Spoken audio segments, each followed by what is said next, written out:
Hey there, I'm Luke the Cookin Camper along with Zena the Glamper Camper. Today we are just taking care of the nature in our own front yard since we love to explore nature so much. And we needed to trim a couple things, and we just wanted to quickly show you how to trim a prickly pear cactus. Now, if you have one of these cactus, you might have already trimmed it or cut it back before, but what we do requires 3 tools. We have a big sheet pan that we have dedicated to cactus. We have these, which I call cactus tongs, but they're actually tongs designed for grilling. And then this is the saw that goes on my pole saw, so I just remove it for this task. Now, an easy way to do this is just with a pair of tongs like this. You just grab the paddle you want and twist it off like that. Works pretty well. I only like to do this though if there's very few pads that I'm taking off. If I'm taking off an entire arm, I prefer the next method I'm going to show you. But this works very well if you're just taking a couple of pads off here and there.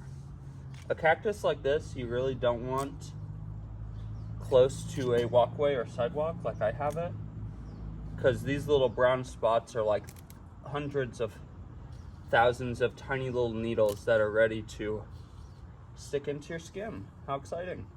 But it's freaking beautiful if you ask me. If I look shaky, I cannot figure it out, but my legs are very, very, very shaky this morning.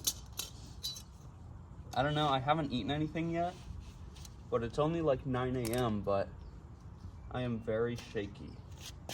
Now, like this, I want to take off this entire arm.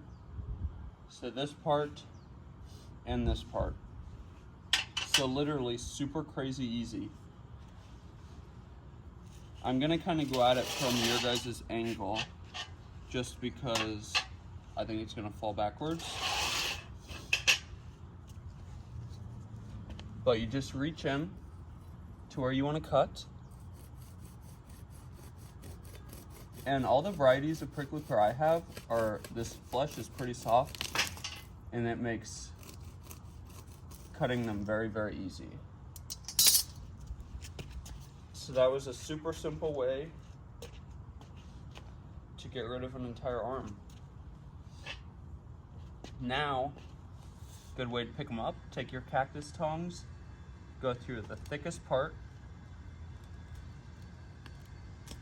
stab all the way through. Now this you're probably not going to put onto your tray. You're going to walk it straight to your trash can.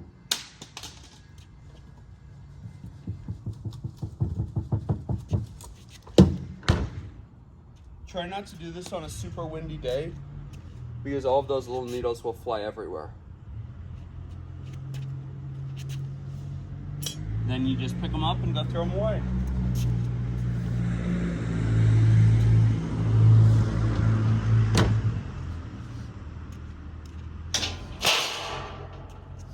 Then your tools, if you're going to use them for the same thing, I mean, you really don't have to clean them off. If you really want to, you can just run them under some hose water.